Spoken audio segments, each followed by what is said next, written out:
Welcome back, Jammers, Jamettes, Jammer fans of all kinds, to another episode of the BCAM Sports Jam. I'm your host, Brad Cameron, here again with my wonderful co-host, Julia Morris. Julia, how are we doing today?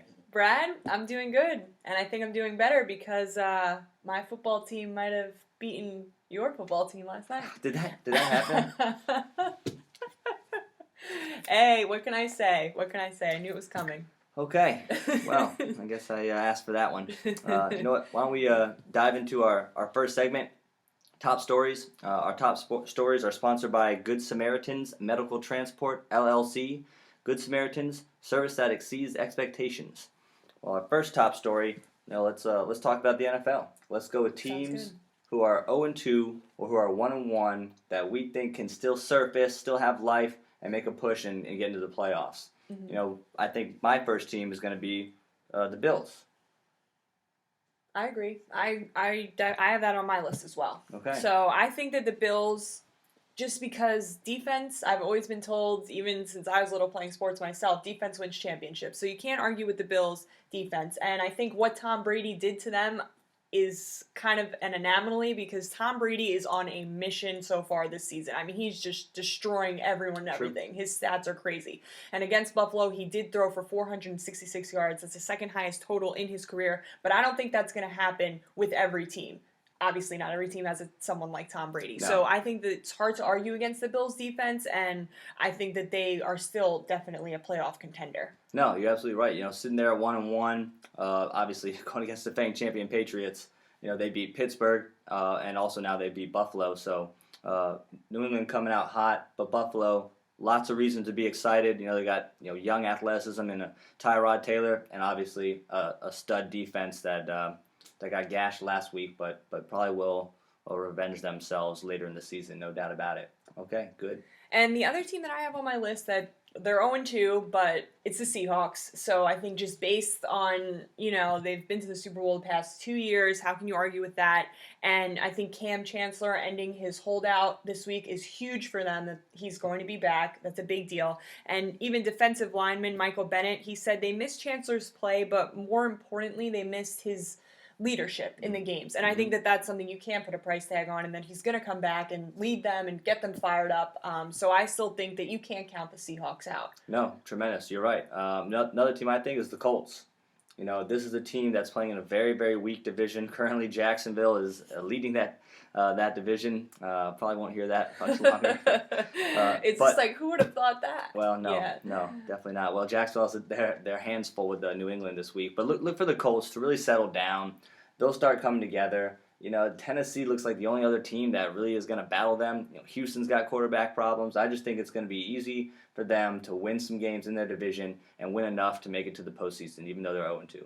Yeah, I think the Colts definitely need to get a win. Do you think that Coach Pagano is on the hot seat if they lose again? I don't think so, strictly because once they start winning, that'll answer all the questions. And I think they'll start winning more than they'll start losing sooner rather than later. Yeah. Maybe, but not really. Yeah, in my opinion, no. Still too soon to tell. My third and final team I have is the Steelers, reigning AFC North champions, and they are 1-1 right now. But last season they also started off 1-1, and then they went on to go 11-5. So they won the last 4 games of their season. So I think that they, eventually come through and become a huge team to compete with. Roethlisberger and everything like that. They have a solid QB situation, consistent. So I think that the Steelers will still make the playoffs. That's a great call. Yeah, Le'Veon Bell coming back. Look for Pittsburgh to really start playing a lot better football. I'm going to go with the Eagles. I may take a lot of heat for this one, but similar to the way I analyze the Colts, the Eagles are in a division that's just absolutely crazy right now. The Skins, you don't know what to expect from them week in, week out, play by play. Dallas is now banged up. And then you got New York, who's maybe starting to find some life and some rhythm. I just think that division is up for grabs. And I think if the Eagles can settle down and win a couple football games, they'll be right back there in it. 8-8 could win that division this year. possibly 9-7, something right around 500. So I still think the Eagles have a chance, and I think their scheme will eventually come through for them, and they'll start winning football games. Yeah, I mean, it's true what you said. I think that division is kind of just up in the air, and there's no one team that I can point my finger on and say, oh, they're definitely running away with it. So it's going to be fun to watch that going forward. Yes. Speaking of things heating up and races getting close, let's jump into baseball. Let's talk wild card. Couple of teams clinching. The Royals clinching the AL Central last night. Pittsburgh clinched a playoff spot. So teams are starting to lock down their playoff spots. But let's talk NL first. Let's talk the wild card. I know last week you had touched on Pittsburgh being able to clinch the wild card number 1 spot, and right now they're 3.5 games up over the Cubs. Are you still thinking that they're going to run away with it? I think so. I think they've secured their spot in the playoffs, but I do think they will have the top seed in the wild card. So I definitely still think Pittsburgh is going to be the number 1, and I think the Cubs are comfortably going to make it into the postseason. So yeah, I think the Cubs. I know I said that the Cubs might take it from Pittsburgh, but I might have to withdraw that now. The Cubs have won 7 of 9, but they have. I just think that Pittsburgh, they have a good lead right now, and the Cubs. The one thing though, they have to face the Reds and the Brewers in their upcoming schedule over the last couple games of the seasons, and those are the 2 basement teams in the NL Central. So I think that that's easy for them to win a couple games, but I'm not convinced that they're going to overtake the Pirates right now for that number 1 spot. Oh, I agree with you. All right, let's talk AL then. Okay. All right, things heating up in that as well.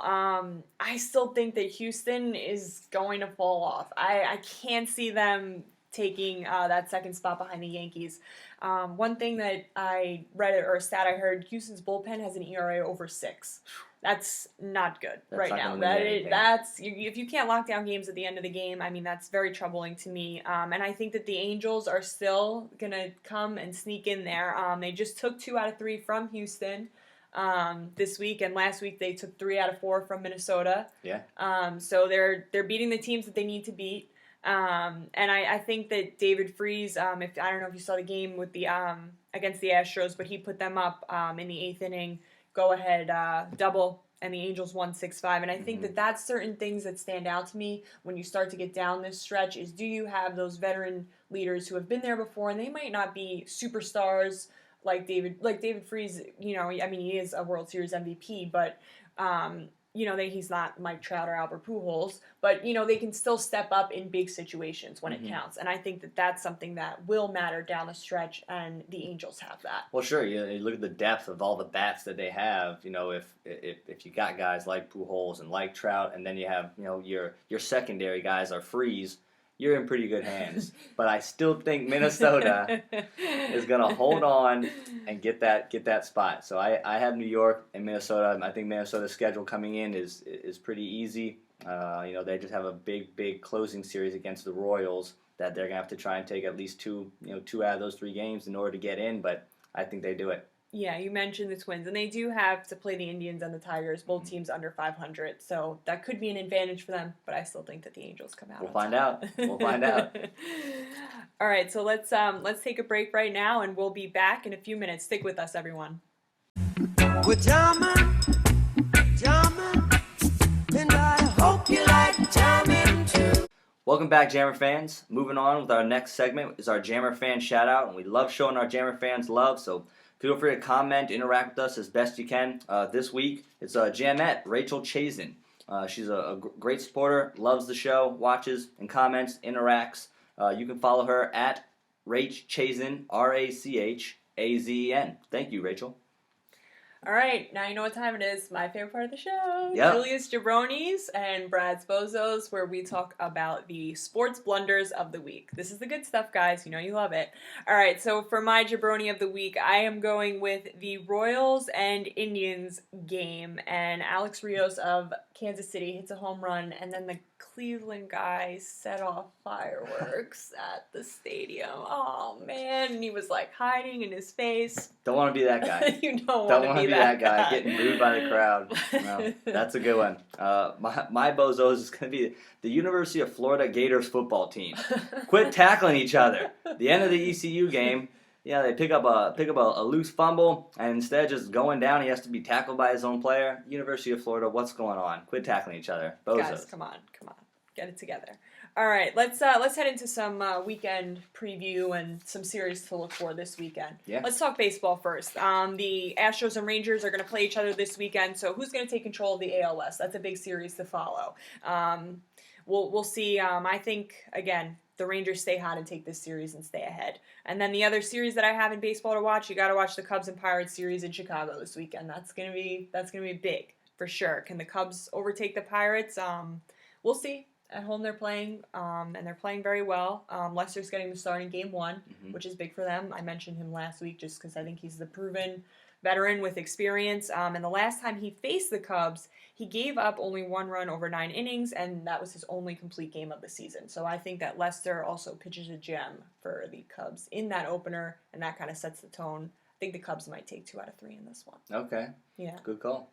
And then let's talk some college football. I think there's a couple of big matchups in the Pac-12 Yeah. to watch for this weekend. UCLA versus Arizona at Arizona. I don't know. I kind of feel like UCLA could take this one. They're coming off a big home victory, comeback win over BYU. So they've been tested and they've succeeded. And I feel like Arizona really hasn't been tested yet this season.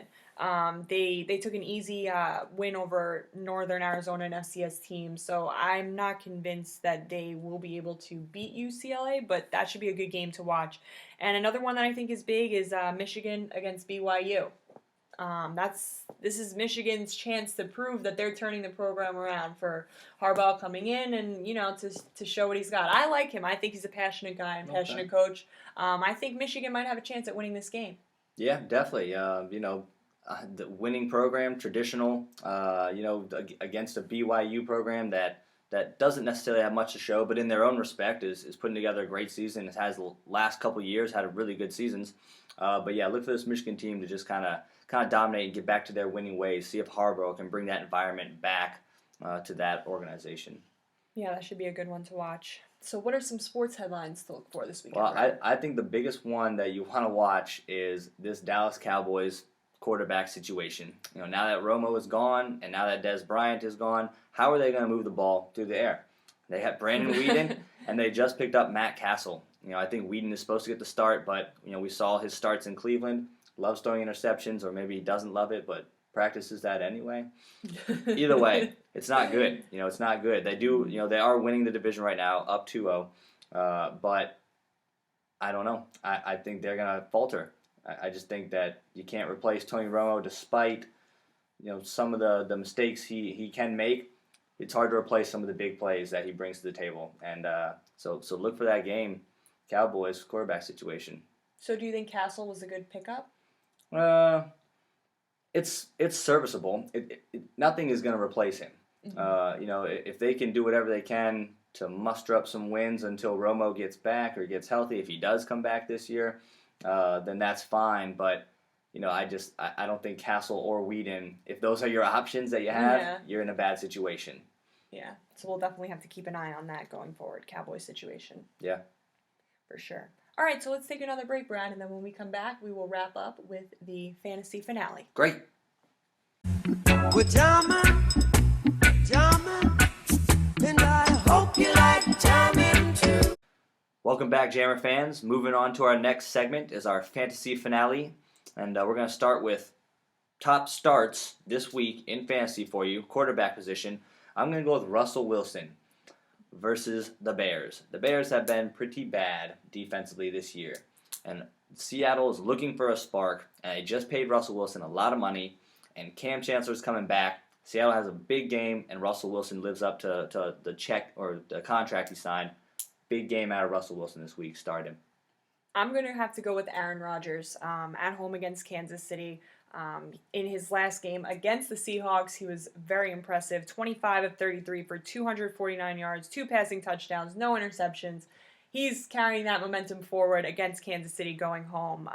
And I think that the Chiefs got destroyed by Manning. I don't think they're going to be able to stop one of the league's best quarterbacks. Okay. And who do you have for wide receiver? Wide receiver, I'm going to take Brandon Marshall versus Philly. Him and Fitzpatrick seem to really be clicking. I just think that Philadelphia's secondary gets exposed every single game. I know they had to go up against the likes of Julio Jones, but Byron Maxwell, please step it up. They just paid you a lot of money. Kick it up a notch. If not, Brandon Marshall's going to be scoring on you all day. I'm going to have to go with Julian Edelman against the Jaguars for the Patriots at home. He has 22 catches right now. That's tied for most in the NFL. I think that he has a great game just because the Jaguars are not really going to compete with the Patriots at all. No, definitely one of Tom Brady's favorite targets, no doubt about it. And for running back, who do you got? Running back, I got Le'Veon Bell. Welcome back, young fella. He's rested and he's excited to get out there. I think Le'Veon Bell's a big game, even though it's against St. Louis.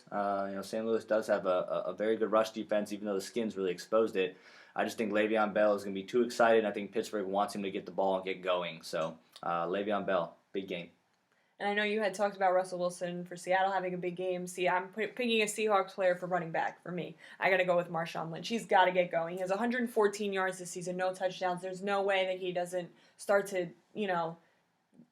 pick it up and get up to speed and well, help you got the to take Seahawks. anyone versus the Bears. That's very true. So I think that the Seahawks offensive line gets it together this week, and they help Lynch pick up some better numbers than we've shown in the past. Good call. Yeah. Good call. And who do you have for sits for quarterback? I got Matt Stafford at Denver. I just think Detroit hasn't really got it going yet, and Denver's defense looks like they're really starting to round out, and they're getting comfortable working with each other, and really, really upset that Kansas City offense last week. So I'm going to go with Stafford as a sit. Just, sorry, not liking it.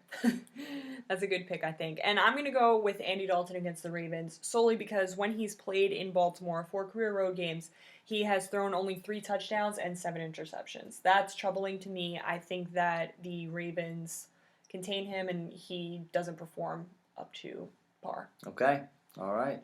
And what about wide receiver? Who are you sitting? Wide receiver Brandon Cooks. I thought Drew Brees was going to have a big game last week against Tampa Bay, and the Saints didn't show up. I don't know what to expect right now from that air game right now in New Orleans. But I just, Drew Brees' shoulders may be hurt. Just not a good situation right now. And playing against Carolina defense, that's a tough defense. Owners, please sit Cooks. Find something else. I'm going to have to go with Jordan Matthews on the Eagles because it's against the Jets at home, and the Jets, you can't argue with their secondary. No. So far, in the first 2 games of the season, they forced 10 turnovers, and that's a team record. So I think that you should sit Jordan Matthews against the Jets because they are going to be all over him. Okay, well, what do you got at running back? Running back, I'm going to go with Lamar Miller. He's banged up. It's at home in Miami, but so far this season, only 67 yards, no touchdowns, and then he is dealing with a couple of injuries. And just because, again, the Bills' defense, I think, can stop a lot of players from performing up to standard. So I think that you should sit Lamar Miller. Okay. Running back. Who you got? I'm going to go with Justin Forsett. I think that Cincinnati defense is really going to bog down. I know that they don't perform well in Baltimore, but I don't think Forsett's going to have a big game. I think since he really settles down and actually gets a quality win on the road, Baltimore 0-3. All right. We'll see what happens. Brad, I think that's a wrap on our second show. Yes. Thank you, everybody, for jamming with us. And for the B Camp Sports Jam, I'm Brad. I'm Julia. Guys, thanks so much for watching again. We appreciate it. We'll see you.